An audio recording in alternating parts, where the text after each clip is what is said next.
Now we're going to turn it over to Shaun King. Thank you all. I'm very honored to be here with each and every one of you. I want to take a moment out to thank so many of you for your support. There have been a few times over the past year where I thought some folk were going to take me out on more than one occasion, and it's always been your support that's kept me encouraged and motivated, and so thank you so much for that. My family is grateful as well. Thank you to National Nurses United. How cool is it that nurses put this together, and it's powerful to me when I took time to actually think about this is their money that they use, their hard-earned dollars that they use to help underwrite this alongside so many other sponsors. And so I'm grateful for that and grateful to be on the panel. There are a few things that I wanted to say, and I'm also excited to take your questions. And I say this all the time, but it's true. My email address is in my Twitter bio. And so if you have some questions that we can't get to today, feel free to reach out to me. But it's something I say in a lot of my writings, and my background is actually in history. I'm actually in grad school now, pursuing a PhD in history, and my undergraduate degree is in African American Studies and history. It's hard to understand a historic moment when you're in it. Like, I say it like this, if I'm speaking to a Christian audience, I joke that Jesus' last name was not Christ. Right? Like we think of him now as like Jesus, first name Jesus, last name Christ. We don't even know, I don't even know if they did last names or whether history kind of imposed that on him, right? That he wasn't even really he really wasn't even that popular. That when Dr. King and others were leading the Montgomery bus boycott, they did not call it the Civil Rights Movement. That was not even the name. They did not know that it was going to be called that at the time.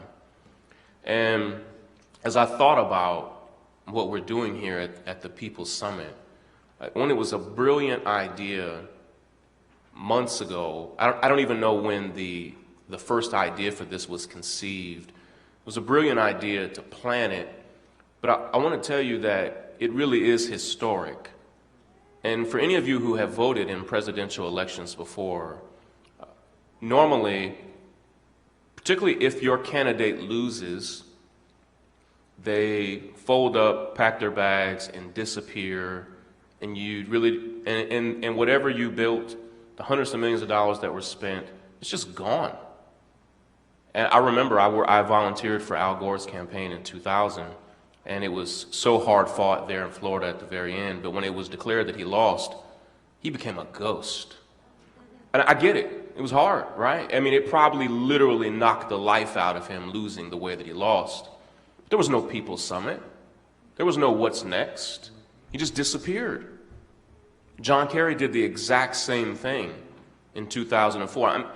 I'm not even critiquing Gore and Kerry as much as that's just what people do. They spend hundreds of millions of dollars on these campaigns. Millions of us are activated behind a candidate. And then when President Obama campaigned in 2008 and 2012, although he won both of those elections, in effect, he actually did the same thing that Gore and Kerry also did, was he activated tens of millions of people. And particularly in 2008, the country was on fire for change. But he did do what every president does that wins. He just went into office. And he did not activate. And I don't even have a full answer for what activating those voters means. But we decided together that no matter what would happen with Bernie's campaign, and I love Bernie, and I can't say it enough. I trust him, I admire him, and he's a hero. And it's never, it sounds like a diss. Like I hear people say, this is bigger than Bernie, And it sounds like a diss, but that is so not a diss. He says that. Those are his words. I mean, Erica Garner, the daughter of Eric Garner, said it best. Bernie's an activist. He is an activist in politics. Like Rosario Dawson is an activist in entertainment. She's not an entertainer who is in activism. And so it's not a diss to say that it's bigger than Bernie, but it's important to say that never before, after a victory or a loss, have people said, I'm not finished. We're not finished. And a lot of people, they don't understand it. They don't get it. People misunderstand us as being obsessed with Bernie, not understanding, like I am mildly obsessed with Bernie, right? But Bernie was obsessed with the issues, and we are obsessed with the issues.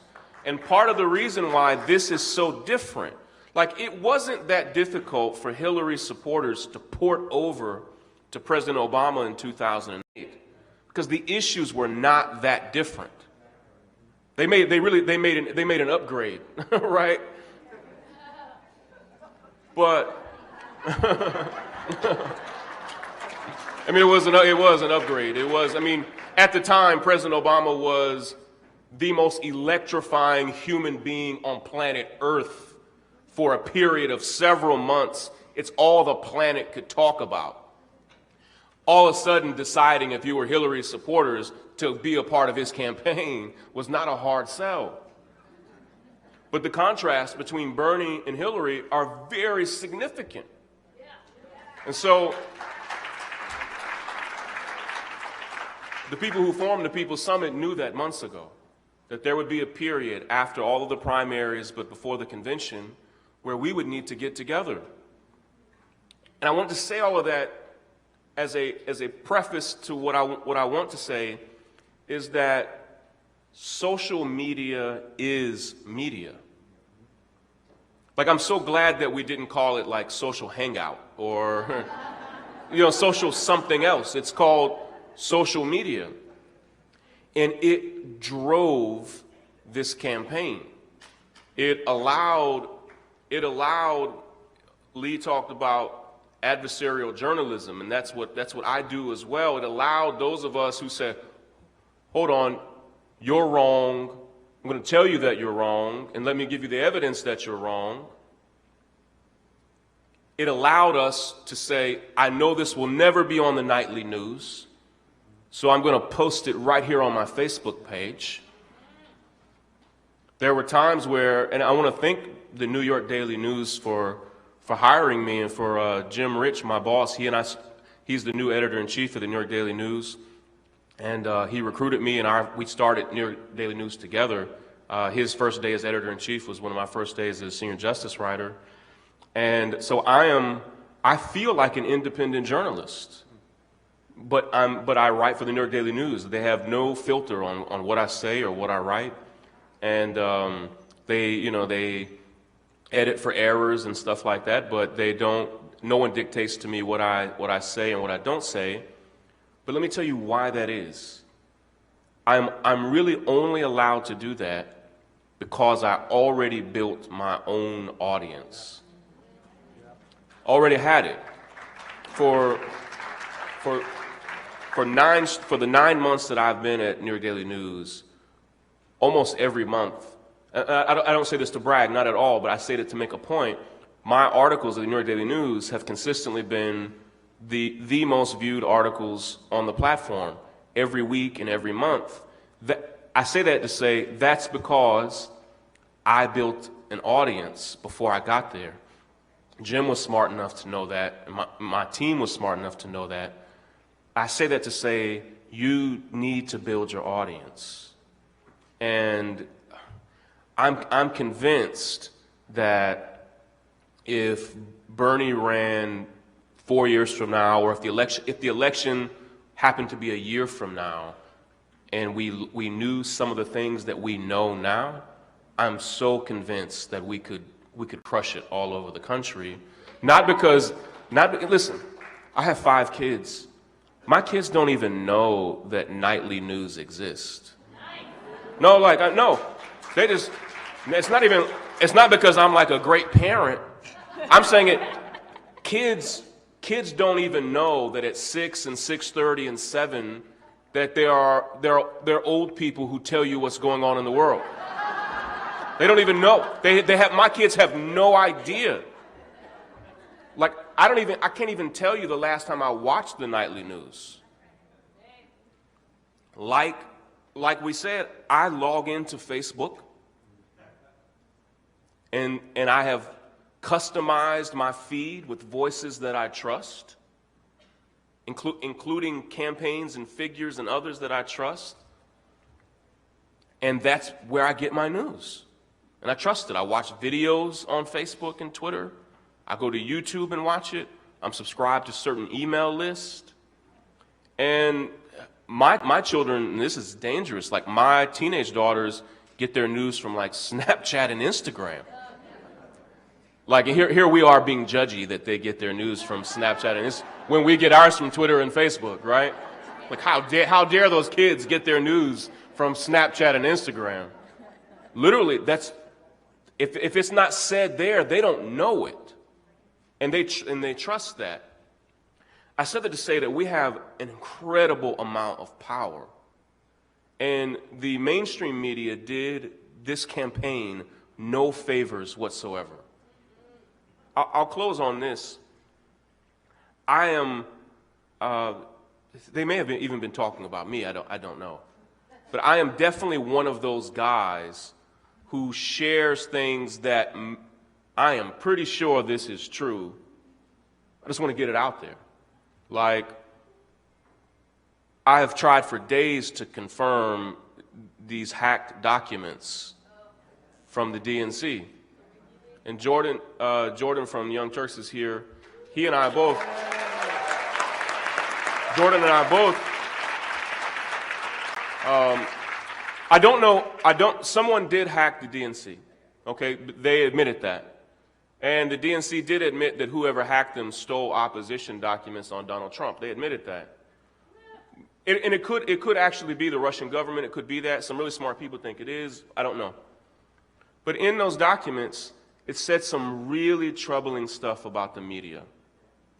The documents were from 2015. Bernie was already in the race. And the documents talk about, hey, let's plant stories in the mainstream media, and it uses this phrase, but let's not show our fingerprints. Yeah, then there's another phrase that said, let's muddy the waters about the ethics and integrity and responsibility of Hillary Clinton. It says, let's muddy the waters using the media. And when I saw it, it confirmed in a lot of ways my worst suspicions, because it did, for the past year, it has felt like the media was being fed stories by Hillary Clinton's campaign, and they just parroted talking points from her campaign. Now we see a document from May of 2015, before the first, I believe that's before the first primary. Bernie had already announced his intent to run, and they speak of her as the presumptive nominee. I was baffled, and Congresswoman Gabbard is here now, and I remember when she stepped down from the DNC, I was like, whoa. Do you remember that? Yeah. Now I see these memos, and I realize that they have made it difficult to be a woman of integrity inside of this structure that they built. And so Jordan and I, almost by ourselves for several days, basically just begged the DNC, can you confirm if these are real or not? And I mean, I'm just, you can quote me on this, I'm concluding that their non-denial is if it was not theirs, why not deny it? And so we end up having to use Twitter and Facebook, blogs, Medium, WordPress to get stuff out there because now it appears more than I ever even understood that the mainstream media is fully complicit. And people hate it when we use the word rigged. And you choose a synonym, right? We don't have to say rigged. It doesn't have to be rigged, right? But prearranged, right? Predetermined, right? And so why will the mainstream media not even respond? I mean, I'm begging. Jordan and I even started tagging spokespersons and media outlets. I even direct message every person in the media and just say, are you going to cover this? And my conclusion was, I think Jordan's conclusion is, no, they're not going to cover it because it's about them. They are the people that are being talked about in that memo. And so, right, we're biased. Right, we're the biased ones. And a lot of us, it was after a conversation with Senator Nina Turner. I was actually interviewing her for an article that I was writing. And she's so persuasive.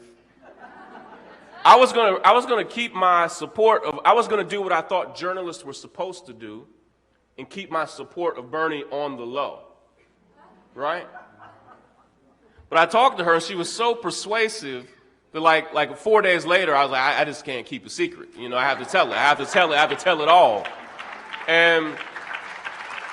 But then I got to the point where I believe, and I hope this is not self-righteous, but I believe there is integrity in just letting people know, here's what I believe, here's what I think, versus pretending like Chris Matthews has, right? No, I mean, he has family that has a lot that is deeply connected to the Clinton campaign. Right? He has his family have a lifelong relationship, and that's fine. That is perfectly fine. But it's not fine to pretend like that doesn't exist, then pretend like you're reporting completely unbiased news. That's why I love the Young Turks and other independent media outlets who just, where they stand. And so your facts still have to be accurate. You have to be fair, but at least people understand I am reading this from someone who believes A, B, and C. Whereas now we understand, if you haven't seen those documents, I've shared them and Jordan has shared them, and I hope The Intercept and others will do a deep dive on them because they're very troubling. And it has caused me to wonder how we even move forward with the Democratic Party. Like, I say that as a lifelong Democrat. Like, I'm generations. My grandmother was a lifelong Democrat. My mother made light bulbs at Sylvania Light Bulb Factory for 45 years. Lifelong Democrat. And I come from that.